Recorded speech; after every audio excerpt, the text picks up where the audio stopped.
చెప్పిందంటే వాడు ఎవడు మిమ్మల్ని కాపాడలేడు. రేపు వచ్చేది బీఆర్ఎస్ ప్రభుత్వం. కాంగ్రెస్ ప్రభుత్వం అక్రమంగా అరెస్ట్ చేసి నిర్బంధించినటువంటి 13 మంది బీఆర్ఎస్ కార్యకర్తల్ని పరామర్శించడం జరిగింది. ఈ కేసే ఒక అక్రమ కేసు. ప్రజాస్వామ్య పద్ధతుల్లో ఎన్నికల్లో గెలవలేక పోలీస్ లాఠీలతోని అక్రమ కేసులతోని ఇవాళ గెలవాలనేటువంటి ప్రయత్నం కాంగ్రెస్ పార్టీ చేసింది. నిజంగా చెప్పాలంటే మెదక్లో బీఆర్ఎస్ పార్టీ ఒక సీట్ ఎక్కువ గెలిచింది. ఎన్నికలకు ముందు రోజు ఎమ్మెల్యే గారు అర్ధరాత్రి 12:30కు ఎందుకు ఆ వార్డులోకి వెళ్లారు? ఇది ఎన్నికల నియమ నిబంధన ఉల్లంఘన కాదా? సాయంత్రం 5 గంటలకు ప్రచారం ముగిసింది. 5 గంటల తర్వాత ఎవరూ ప్రచారం చేయడానికి వీల్లేదు. ఆ వార్డుకు సంబంధం లేని ఓటర్లు ఆ వార్డుల్లో తిరగకూడదు. మరి ఆ వార్డుకు ఎందుకు ఎమ్మెల్యే గారు రాత్రి 12:30కు 4 కార్ల కాన్వాయ్తో వెళ్లారు? 4 కార్ల కాన్వాయ్తో వెళ్లి అక్కడ ఒక ముస్లిం మహిళ ఇంటికి వెళ్లి ఆ మహిళను బెదిరించి ఆ మహిళ ఛాతి మీద చెయ్యి వేసి నైటీని చింపే ప్రయత్నం జరిగింది. ఎమ్మెల్యే గారు గన్మెనే దాడి చేసినాడు. సో ఒక ముస్లిం మహిళ మీద దాడి చేసినప్పుడు, ఆమె ముస్లిం మహిళ ఛాతి మీద చెయ్యి వేసి దాడి చేసినప్పుడు సహజంగానే ప్రజల్లో ఆవేశం వస్తుంది కదా. సహజంగానే ప్రజల్లో ఒక ముస్లిం మహిళ మీద మరో గన్మెన్ ఆ రకంగా చెయ్యి వేసి దాడి చేసి ఛాతి మీద చెయ్యి వేసినప్పుడు ఎవరైనా స్పందిస్తారు కదా. నువ్వు ఆ రాత్రి 12:30కి ఎందుకు పోయినారు? డిఎస్పీ గారు దగ్గరుండి వాళ్ళని 12:30కి తీసుకెళ్లి డబ్బులు పంచిపిస్తాడా? మరి 12:30 రాత్రి మీరు ఇక్కడ రాకూడదు, నియమ నిబంధనలకు ఉల్లంఘన, ఇక్కడికి 4 కార్ల కాన్వాయ్తో ఈ రాత్రిపూట ఈ వార్డులోకి రావద్దని చెప్పాల్సిన డిఎస్పీ దగ్గరుండి ఎమ్మెల్యే గారిని 4 కార్ల కాన్వాయ్ని తీసుకుపోయి డబ్బులు పంపించే ప్రయత్నం చేస్తారు.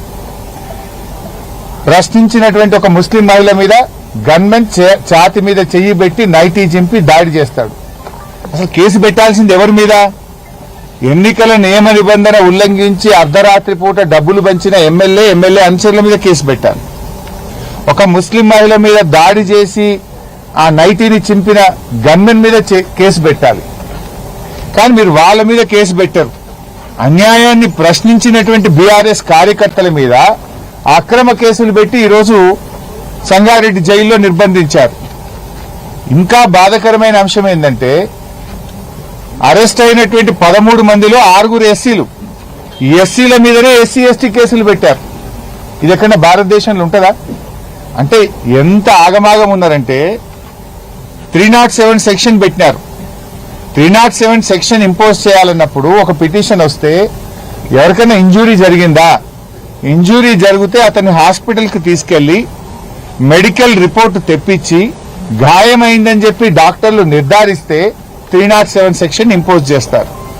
అసలు మెడికల్ రిపోర్ట్ లేదు, ఇంజురీ జరిగిందే లేదు, గాయం అయిందే లేదు. గాయం కాకపోయినా 307 సెక్షన్ పెడతారు. ఎస్సీల మీదనే ఎస్సీ ఎస్టీ కేసులు పెడతారు. అంటే ఎంత గుడ్డిగా ఈరోజు పోలీసులు అధికార పార్టీకి కొమ్ము కాస్తున్నారో మనకు అర్థమైతా ఉంది.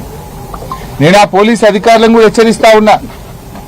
ఇలా మెడికల్ రిపోర్ట్ లేకుండా ఎస్సీల మీద ఎస్సీ ఎస్టీ కేసులు పెట్టి ఇష్టారాజ్యంగా మీరు మా వాళ్ళని అరెస్ట్ చేస్తుంటే రేపు వీటన్నిటికీ మీరు సమాధానం చెప్పాల్సి వస్తుంది. చట్టం ఇవాళ కాకపోతే రేపైనా మిమ్మల్ని శిక్షించక తప్పదు. రేపు దీనికి తగిన మూల్యం మీరు చెల్లించుకోవాల్సి వస్తుంది. ఏం చెప్తే అది చేయడం కాదు కదా. ఇప్పుడు ఎమ్మెల్యే గారు రాత్రి 12:30కు ఎన్నికల నియామావళిని ఉల్లంఘించి రాత్రి 12:30కు ఆ వార్డుకి ఎందుకు వచ్చిండు? దీనికి సమాధానం చెప్పండి. 4 కార్ల కాన్వాయ్తో వచ్చిన ఎమ్మెల్యే మీద ఈ రోజు వరకు ఎందుకు కేసు నమోదు కాలేదు? 5 గంటలకు ప్రచారం అయిపోయింది. రాత్రి 12:30కు 10ల సంఖ్యలో ఫాలోవర్స్ వేసుకొని 4 కార్ల కాన్వాయ్తో వచ్చిన ఆ ఫాలోవర్స్ మీద ఎమ్మెల్యే మీద కేసు ఎందుకు పెట్టలేదు? ఆ వాహనాలు ఎందుకు సీజ్ చేయలేదు? దగ్గరుండి డిఎస్పీ ఎందుకు డబ్బులు పంచిచ్చాడో సమాధానం చెప్పండి. నంబర్ 1. నంబర్ 2, ఆ రోజు ఎమ్మెల్యే గారి కాన్వాయ్ కారు ఒక బీఆర్ఎస్ కార్యకర్త మీద ఎక్కించి ఆయన కాలు మీద నుంచి పోయిందని బీఆర్ఎస్ కార్యకర్త పిటిషన్ ఇస్తే, నా మీద దాడి జరిగిందని పిటిషన్ ఇస్తే ఈ రోజు వరకు ఎందుకు కేసు నమోదు చేయలేదో సమాధానం చెప్పండి. నంబర్ 3, బీఆర్ఎస్ కార్యకర్త ఆటో మీద ఇద్దరు కాంగ్రెస్ గుండాలు పోయి పెట్రోల్ జల్లి అర్ధరాత్రి పూట ఆటో తగలబెడితే వీడియోలతో సహా సాక్ష్యాధారాలతో సహా పోలీస్ స్టేషన్కి వెళ్లి కంప్లైంట్ ఇస్తే 3 గంటలు పోలీస్ స్టేషన్లో కూర్చున్నా ఎందుకు దరఖాస్తు తీసుకోలేదు, ఎందుకు ఈ నిమిషం వరకు ఎఫ్ఐఆర్ చేయలేదో సమాధానం చెప్పాలి. సిఐ గారితో నేను మాట్లాడినా, డిఎస్పీ గారితో మాట్లాడాం, జిల్లా ఎస్పీతో మాట్లాడినాం. ఆటో తగలబెట్టిన విజువల్స్ వ్యక్తులు వీడియోలో స్పష్టంగా కనబడుతుంటే కంప్లైంట్ ఇస్తే ఇప్పటికి 48 గంటలైనా ఎఫ్ఐఆర్ బుక్ చేయలేదు, గుండాలను అరెస్ట్ చేయలేదు. దీనికి ఇలా డీజీపీ శివధర్ రెడ్డి గారు సమాధానం చెప్పాలి. నంబర్ 3. నంబర్ 4, నిన్న రాత్రి టిప్పర్ని తగలబెట్టినారు. బీఆర్ఎస్ కార్యకర్తకు సంబంధించినటువంటి ఒక టిప్పర్ను నిన్న రాత్రి పెట్రోల్ పోసి తగలబెట్టినారు. శివధర్ రెడ్డి గారు కాకి బుక్కు అందరికీ సమానమే, ఈ రాష్ట్రంలో కాకి బుక్ ఉన్నదని కథలు చెప్తున్నావు కదా, మరి నీ కాకి బుక్ ఏం చేస్తుంది అని నేను శివధర్ రెడ్డిని అడుగుతా ఉన్నా. డీజీపీ గారు చట్టం ఉండదా? ఒక బీజేపీ నాయకుడేమో పోలీసులను గల్లాబట్టి లాక్కరండి తన్నండి పోలీసులను అంటే కేసు పెట్టో అరెస్ట్ చేసే దమ్ము లేదు నీకు. ఒక కాంగ్రెస్ నాయకుడేమో బూతులు నోటితో నేను ఉచ్చరించలేనటువంటి బూతులతో పోలీసులను డ్యూటీలో ఉన్న వాళ్ళని అడ్డగోలుగా తిడితే నీకు అరెస్ట్ చేసే దమ్ము లేదు. ఇవాళ మా కార్యకర్తలు ఇండ్ల మీద దాడి చేస్తారు, ఎన్నికల నియామావళిని ఉల్లంఘిస్తే కాంగ్రెస్ ఎమ్మెల్యేని అరెస్ట్ చేసే దమ్ము లేదు, కేసు పెట్టవు, ఎఫ్ఐఆర్ ఇష్యూ కాదు. ఆటో తగలబెడితే ఇప్పటి వరకు ఎఫ్ఐఆర్ ఇష్యూ కాదు. మా టిప్పర్ తగలబెడితే ఎఫ్ఐఆర్ ఇష్యూ కాదు. మా కార్యకర్త కాళ్ల మీదకెళ్లి కారు నెక్కించి దాడి చేసి మా కార్యకర్త పోయి బీఆర్ఎస్ కార్యకర్త పోలీస్ స్టేషన్ లో పిటిషన్ ఇస్తే పిటిషన్ తీసుకోవు, ఈ నిమిషానికి ఎఫ్ఐఆర్ కాదు. అంటే కాకి బుక్ కాంగ్రెస్ పార్టీకి చుట్టమైందా? ఏం శివధర్ రెడ్డి గారు ప్రశ్నిస్తే కేసులు పెట్టావా? ఎంతమంది మీద కేసు పెడతావు? కేతన్పల్లిలో మా ఎమ్మెల్యే మాజీ ఎంపీ బాల్కా సుమన్ మీద అక్కడ 4 మీద కేసు పెడతావు. ఆమన్గల్లో బీఆర్ఎస్ కార్యకర్తల మీద కేసు పెడతావు. అరే ఎమ్మెల్యే గారు లోపల జైల్లో అబ్బాయి చెప్తున్నాడు, ఏం పేరు, లోపల బూత్లోకి వచ్చి నన్ను బెదిరించిండని, అఖిల్ అనే ఒక కార్యకర్త ఇప్పుడు నేను జైల్లో పరామర్శిస్తే చెప్తున్నాడు, ఆయన ఎలక్షన్ రోజు పోలింగ్ బూత్ లో బీఆర్ఎస్ పార్టీ ఏజెంట్ గా కూర్చున్నాడు. పోలింగ్ బూత్ లో వీడియో ఉంటుంది, లైవ్ పోలింగ్ బూత్ లో సీసీ ఫుటేజ్ ఉంటుంది. అక్కడ ఆ బూత్ లోకి వెళ్లి ఎమ్మెల్యే అఖిల్ అనే బీఆర్ఎస్ కార్యకర్తను నువ్వు బిడా నీ సంగతి చెప్తా, నువ్వు ఎవడరా బీఆర్ఎస్ ఏజెంట్ అని అడిగి బయటకు వచ్చినాక నిన్ను చంపేస్తా అని పోలింగ్ బూత్ లో పోలింగ్ ఆఫీసర్ల సమక్షంలో మా ఏజెంట్ను బెదిరిస్తే కేసులు ఉండవు. ఇదేనా శివధర్ రెడ్డి నీ చట్టం? డీజీపీగా ఇదేనా నువ్వు ఈ రాష్ట్రాన్ని యొక్క చట్టాన్ని అమలు చేసేది? అంటే నీ కాకి బుక్ ఏం చేస్తుంది అని అడుగుతా ఉన్నా. ఈజ్ యువర్ కాకి బుక్ ఈజ్ వర్కింగ్? నో. నీ కాకి బుక్ రేవంత్ రెడ్డికి కాంగ్రెస్ పార్టీకి చుట్టంగా మారిపోయింది. చట్టం ప్రజాస్వామ్యం పట్టపగలు హత్య చేయబడ్డది రాష్ట్రంలో. రాజ్యాంగాన్ని చేతిలో పట్టుకొని తిరిగే రాహుల్ గాంధీ ఆయన కళ్ళు కనబడతలేవా, చెవులు వినబడతలేదా? గాంధీ గారు ఏం చెప్పిండు? చెడు వినొద్దు, చెడు మాట్లాడొద్దు, చెడు చూడొద్దు అన్నాడు. మరి రాష్ట్రంలో జరిగే చెడు రాహుల్ గాంధీకి వినబడతలేదా, కనబడతలేదా, ఎవరు చెప్పట్లేదా? ఏం రాహుల్ గాంధీ గారు నిన్ను ఎట్లా నమ్ముతుంది దేశం? నువ్వు దేశమంతా రాజ్యాంగం పట్టుకొని తిరుగుతున్నావు కదా. నువ్వు ఇచ్చిన ముఖ్యమంత్రి మీ రేవంత్ రెడ్డి ఈ రాష్ట్రంలో రాజ్యాంగాన్ని పట్టపగలు ఖూనీ చేస్తా ఉంటే ఎందుకు రాహుల్ గాంధీ గారు మౌనంగా ఉన్నారు అని అడుగుతా ఉన్నా. అసలు ఈ రాష్ట్రంలో రాజ్యాంగం ఉందా? ఇప్పుడు ఈరోజు 3 ఎన్నికలు వాయిదా వేశారు. కేతన్పల్లి, ఇబ్రాహీంపట్నం,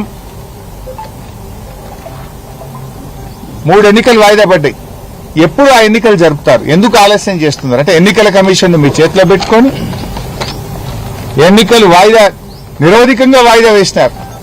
మాకు కోరం ఉంది, ఎన్నిక నిర్వహించండి అంటే మీరే లా అండ్ ఆర్డర్ ప్రాబ్లం సృష్టిస్తారు, మీరే ఎన్నికలు నిర్వహించారు, ఎన్నికను వాయిదా వేసుకొని పారిపోతారు.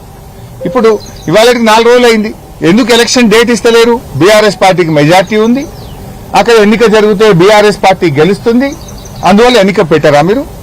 నేను అడుగుతున్న ఎన్నికల కమిషన్ కూడా, ఎన్నికల కమిషన్ నిద్రపోతున్నదా? జనగామలో పోలింగ్ బూత్ లో మా వాళ్ళని బెదిరిస్తారు, మెదక్లో పోలింగ్ బూత్ లో ఎమ్మెల్యే లోపలికి వచ్చి బయటకు వచ్చినాక నిన్ను చంపేస్తా అని బెదిరిస్తాడు. అంతేకాదు జనగామలో చైర్మన్ ఎన్నిక జరుగుతుంటే మా కౌన్సిలర్ అభ్యర్థి చెయ్యెత్తితే కాంగ్రెస్ గుండాలు చెయ్యిని బట్టి కిందికి లాగుతారు. క్యాతన్పల్లిలో కాంగ్రెస్ పార్టీ నాయకులు మా కౌన్సిలర్లకు బ్యాంక్ చెక్కులు పంచుతుంటారు. మీటింగ్ హాల్లోనే బ్యాంక్ చెక్కులు పంచారు. ఇవన్నీ ఎన్నికల కమిషన్ కనబట్టలేవా? ఎందుకు ఎన్నికల కమిషన్ నిద్రపోతుంది? ఇవాళ బీఆర్ఎస్ పార్టీ అద్భుతమైన మెజార్టీని సాధించింది. ఒక ప్రతిపక్ష పార్టీ స్థానిక సంస్థల ఎన్నికల్లో దాదాపు 800 కౌన్సిలర్లు గెలవడం, దాదాపు 20 చైర్మన్లు మేము నేరుగా మెజార్టీ వచ్చినాయి. మాకు గెలవడం అంటేనే ఇవాళ అద్భుతమైన మా పర్ఫార్మెన్స్ ఉన్నట్టు. మేము ఆనాడు బీఆర్ఎస్ అధికారంలో ఉన్నప్పుడు కాంగ్రెస్ ఎన్ని గెలిచింది? పట్టుమని 4 కూడా గెలవలే. మీరు 4 కూడా గెలవలే. ఇవాళ జహీరాబాద్ లో మాణిక్యరావు గారిదే మెజార్టీ. మేమే ఎక్కువ కౌన్సిలర్లు గెలిచాం. మెదక్లో మేమే ఎక్కువ కౌన్సిలర్లు గెలిచాం. తొర్రూరులో మేమే ఎక్కువ కౌన్సిలర్లు గెలిచాం. జనగాంలో మేమే ఎక్కువ కౌన్సిలర్లు గెలిచాం. క్యాతన్పల్లిలో మేమే ఎక్కువ గెలిచాం. ఆమన్గల్లో మేమే ఎక్కువ గెలిచాం. ఇబ్రాహీంపట్నంలో మేమే ఎక్కువ గెలిచాం. కానీ మీరు అధికారాన్ని అడ్డం పెట్టుకొని పోలీసులను వాడుకొని భయభ్రాంతులకు గురి చేసి అక్రమంగా కొన్ని చైర్మన్లు దక్కించుకున్నారు. అక్రమంగా కొన్ని చైర్మన్లు దక్కించుకోవచ్చు. ప్రజా తీర్పు మాకున్నది. ప్రజా తీర్పు బీఆర్ఎస్ వైపు ఉన్నది. నువ్వు ఎన్నికల ముందేమో లీకులు ఇచ్చినావు. ఇక రేపో మాపో రైతు బంధు పడుతుంది. ఇప్పుడు కోడ్ ఉన్నది. కోడ్ అయిపోగానే 16వ తారీఖు వేస్తా అని ఓట్లు వేయించుకున్నావు. మరి కోడ్ అయిపోయి 5 రోజులే. ఎందుకు రైతు బంధు వేస్తావు? రైతు బంధు వేస్తున్నా లీకులు ఇస్తేవి. ఇవాళ 21వ తారీఖు వచ్చిన రైతు బంధు ఎందుకు వేస్తలేవు? ఇంకెప్పుడు రైతు బంధు వేస్తావు? మీరు వెంటనే రాష్ట్ర రైతులకు రైతు బంధు వేయాలని బీఆర్ఎస్ పార్టీ డిమాండ్ చేస్తుంది. లేదంటే ప్రత్యక్ష పోరాటానికి మేము రూపకల్పన చేస్తాం. ముఖ్యమంత్రి, వ్యవసాయ శాఖ మంత్రి, అగ్రికల్చర్ కమిషనరేట్ ను బీఆర్ఎస్ పార్టీ ముట్టడిస్తుంది. వెంటనే రైతులకు రైతు బంధు డబ్బులు విడుదల చేయాలని చెప్పి కూడా మేము ఈ సందర్భంగా డిమాండ్ చేస్తున్నాం. ఇలా మా కార్యకర్తలు లోపల చెప్తున్నారు. మెదక్లో కొంతమంది గుండాలు వాళ్ళ ఇళ్ల నుంచి ఎత్తుకపోయి రైలు పట్టాల దగ్గర తీసుకుపోయి హరీష్ రావు పేరు చెప్పు, మల్లికార్జున్ గౌడ్ పేరు చెప్పు, లేదంటే మిమ్మల్ని చంపేస్తామని బెదిరించి భయభ్రాంతులకు గురి చేసి మాతో చెప్పించారు, వీడియో తీసుకున్నారు అని చెప్పి పాపం కళ్ళల్లో నీళ్లు పెట్టుకుని ఆ పిల్లలు చెప్తా ఉన్నారు. అంటే మీ గుండాలు ఎత్తుకపోయి మా నాయకులను, మా కార్యకర్తల్ని మా పేర్లు చెప్పండి అని బెదిరిస్తారా? ఏం చేస్తుంది చట్టం? అంటే ఇలా ప్రైవేట్ సైన్యమా ఇది? గుండాల రాజ్యం నడుస్తుందా? ప్రభుత్వ పాలన నడుస్తుందా? శివధర్ రెడ్డి గారు, మీరంటే